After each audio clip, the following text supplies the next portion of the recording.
We've talked a lot about how good the Browns roster is. You know, you can make a case it's the top. You can certainly make a case most have it in the top 5 in the NFL.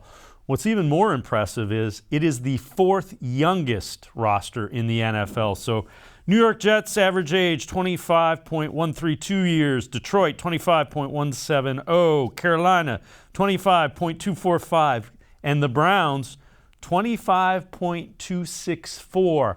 So of the teams that are expected to be really good, the Browns are really the only one that are not only really good, but really young, which again speaks to long-term success. When you put it in context of that, Andrew Berry in the front office has done a remarkable job building this roster out. Yeah, that's a great stat. And you're right. It's like what doesn't belong on this list, and it's the Browns because they're the team that went to the playoffs last year, and they're the team with high expectations this year.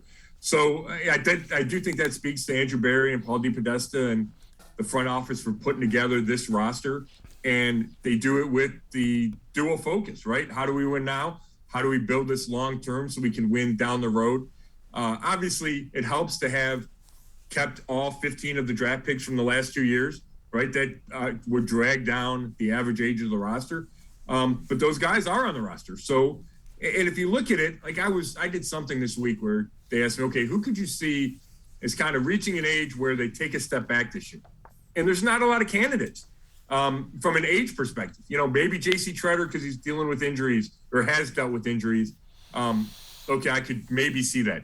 Malik Jackson, but, you know, he's coming off a foot injury a couple of years ago, thinks he's actually healthier than he has been. You know, I think Jarvis Landry and Odell, they're going to turn 29 this year. I think they are still in their primes. So there's not a lot of guys you say, okay, they're old enough and they're old and they're going to fall off a cliff. This roster just is not built that way. Yeah, and it'll be fun to watch. You know, the only thing that could derail it a little bit is the salary cap, and you know what? I got confidence they're going to figure that out as well.